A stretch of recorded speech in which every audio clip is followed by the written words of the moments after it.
Hola amigos, vamos a dar un rápido repaso por los conceptos básicos relativos al transistor. Como podéis recordar, un transistor tiene tres patas para su conexionado, que son el emisor, la base y el colector. Vemos aquí algunos ejemplos de transistor con encapsulado de plástico. Cuando la temperatura que va a alcanzar no es excesiva, y también lo puedo tener con encapsulado metálico cuando tiene que disipar más calor. Veremos posteriormente que incluso podemos ponerle un radiador para que ceda su calor al aire exterior y se refrigere con más facilidad. Su símbolo, podéis ver aquí, esta pata de aquí, que está en este elemento central, sería la base, está el colector y el emisor viene marcado con una punta de flecha. Vamos a hacer un pequeño razonamiento de cuál es el funcionamiento básico del transistor. Cuando al transistor no le llega ningún tipo de corriente a su base, esto equivaldría a un circuito abierto, a tener aquí un interruptor y que ese interruptor estuviese abierto. Por tanto, no pasaría la corriente eléctrica del colector al emisor. Cuando llega una pequeña corriente a la base, esa corriente es demasiado pequeña para producirnos un efecto, por ejemplo, para hacer que se encienda una bombilla, pero realiza la función de transportarle una información al transistor, de llevarle un recao. ¿Qué recao es ese que le ha llegado al transistor al llegar una corriente a la base? Ese recao, esa información es: transistor, ponte a conducir. Permite el paso de la corriente desde la base, desde el colector al emisor. Entonces equivaldría a que aquí tuviésemos un interruptor, le cerrásemos y pasase la corriente del colector al emisor. Con lo cual, si yo aquí tengo conectado un receptor, una bombilla, un timbre, un motor, pues ese receptor funcionaría. Vemos esta corriente, que es de un valor mayor del que llegaba a la base. Por tanto, con esa corriente yo puedo ya producir el efecto que deseo, encender una bombilla, hacer que suene un timbre, controlar un motor, etc. La corriente que llega a la base no llega a la base y se queda aquí acampada. Lógicamente la corriente hace un recorrido. Irá del polo positivo de la fuente al negativo. La corriente no se queda estancada en los sitios, no se queda parada. Va a un sitio y vuelve a otro. Entonces esa corriente que llega a la base sale del transistor a través del emisor. Y la corriente principal que hace que funcione mi receptor, pues pasa del colector al emisor. Con lo que en el emisor yo tengo que por ahí pasa la suma de dos corrientes, la de la base y la del colector. A veces, cuando realizamos cálculos, la corriente de la base es muchísimo mayor que la corriente del colector es muchísimo mayor que la corriente de la base, con lo cual consideramos despreciable para la realización de los cálculos esta corriente de la base, y hago una aproximación que es que la corriente del emisor es aproximadamente igual a la corriente de la base. Vemos aquí de nuevo el símbolo del transistor y vemos sus tres patillas: la base, que está en esta zona central, el colector y el emisor, que yo les señalo dibujando esta punta de flecha. El transistor tiene infinidad de aplicaciones, como vimos cuando comentamos esto detalladamente. Una de ellas, por ejemplo, es la amplificación de sonido, que yo quiero elevar una señal de audio, pues los circuitos que lo hacen están basados fundamentalmente en transistores, aunque hay también amplificadores de válvulas, pero principalmente se realiza con circuitos basados en transistores. En los procesos industriales, que hay una infinidad de circuitos que regulan funcionamiento automático de máquinas para la producción, etcétera, etcétera, Pues el fundamento de estos circuitos también son los transistores, y vemos que podemos encontrar infinidad de ejemplos en el sector productivo de circuitos que nos automatizan los procesos de fabricación. Esos circuitos están basados fundamentalmente en transistores. Muchos de esos sistemas son sistemas que yo puedo programar, configurar con facilidad y rapidez, pero los circuitos que ejecutan esas labores, esas funciones, como os digo, están basados en transistores. En el proceso de datos, en nuestro ordenador doméstico, por ejemplo, su fundamento son circuitos con transistores. Si abrimos el ordenador y vemos su interior, quizá no identifiquemos ningún transistor como tal, con sus tres patas, pero hay un elemento que es el elemento central, el núcleo, el alma, el corazón del ordenador, que es el microprocesador, la CPU, que la veremos colocada en la placa como una especie de rectangulillo, con muchas patas para conexionar. En su interior lo que tiene es el equivalente a varios cientos o miles de transistores para realizar todas las funciones que realiza nuestro ordenador.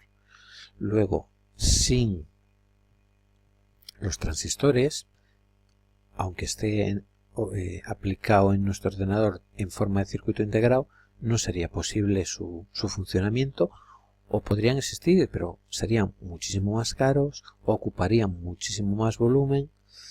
A través de el uso del transistor y de su integración, pues hemos conseguido abaratamientos, reducciones de volumen, reducciones de peso, etc. Y esto vale tanto en nuestro ordenador doméstico como en los grandes ordenadores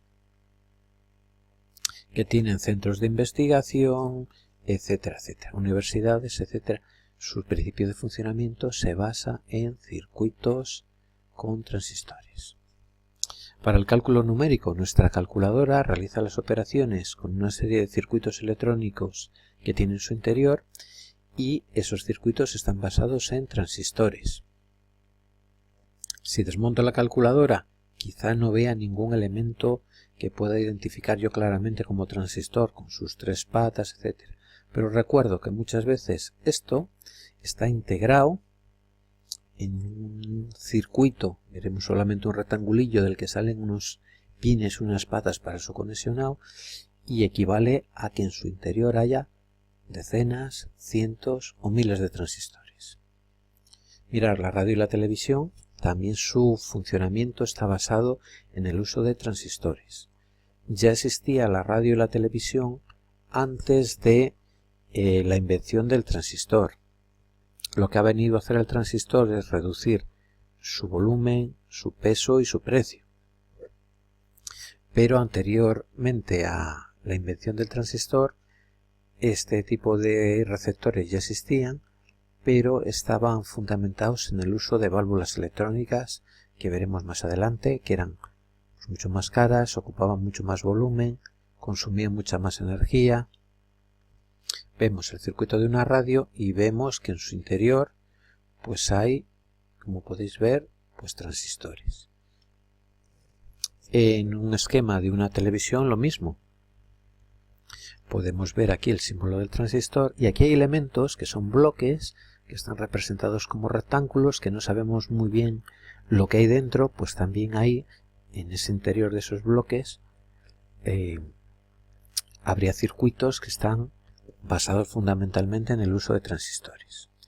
En estabilizadores de tensión, para mantener una tensión con un valor constante, también se utilizan los transistores. Vemos aquí un esquema y podéis apreciar claramente aquí el símbolo de los transistores. En la telefonía es muy importante, en la miniaturización y reducción de peso que tenemos en la telefonía móvil, pues el uso de transistores.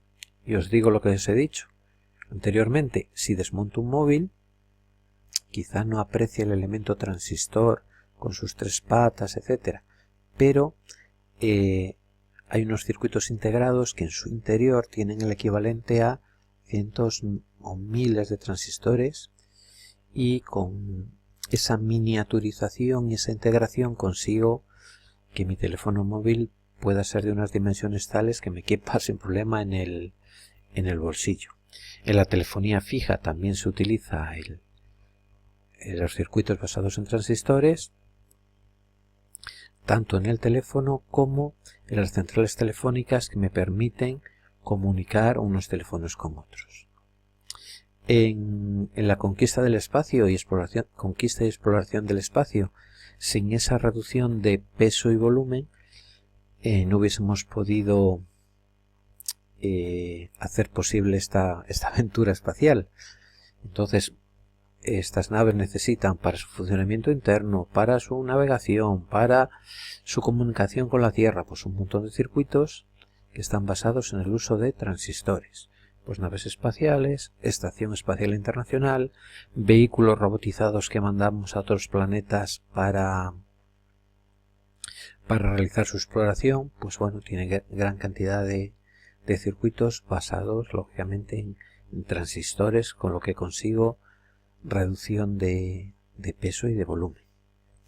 Vemos que podemos utilizar el transistor de forma discreta, como es este caso, que escojo transistores individuales, los coloco en mi circuito y los voy uniendo con otros componentes, o puedo tenerlo en forma de circuito integrado. Vemos que este rectangulillo es muy pequeño, cabe en la yema de un dedo, y en su interior equivaldría a tener pues cientos o miles de transistores, con lo cual puedo realizar funciones complejas con un elemento de dimensiones reducidas y también de peso y también de coste. Aquí vemos con más detalle una imagen del circuito integrado y vemos que tiene un cápsulo de plástico, tiene unos pines para su conexión con el exterior y tiene lo que sería propiamente dicho la parte del semiconductor. Vemos en este circuito cómo hemos integrado tres circuitos integrados, perdón por la redundancia, y he evitado el poner pues cientos o miles de transistores de forma discreta, de forma individual. Bien, hicimos un rápido recorrido histórico por la invención y el desarrollo del transistor. Podéis volver a recordarlo en la presentación. Vimos varios vídeos con varias anécdotas. El origen del transistor, el origen en su principio de funcionamiento, en su concepto, es las válvulas de vacío. El transistor es muy diferente porque es un material semiconductor y las válvulas de vacío funcionan como una especie de bombilla, pero lo que hacen en esencia es lo mismo, regulan el paso de corriente entre dos elementos que son el ánodo y el cátodo, en el caso del transistor entre el colector y el emisor, y esa regulación la hago con una corriente muy pequeñita. En las válvulas yo tengo una especie de bombilla con un filamento, se calienta, hace que el cátodo emita electrones, el ánodo le conecto a un potencial positivo, entonces se ven atraídos. Y mediante una rejilla regulo cómo es el paso de corriente.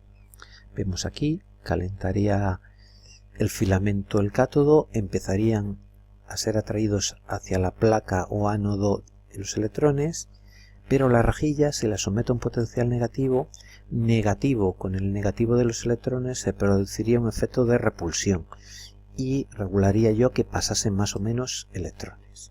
Vemos aquí, el filamento calienta el cátodo, los electrones querrían ir hacia el ánodo si le conecto un potencial positivo, y los que pasen depende de lo negativa que sea esta rejilla. Si no es nada negativa, los electrones pasarán sin ninguna oposición, y si lo conecto a un potencial negativo, como es este caso, pues los electrones se verán repelidos y, por decirlo muy a lo bruto, se volverán para atrás, no pasarán.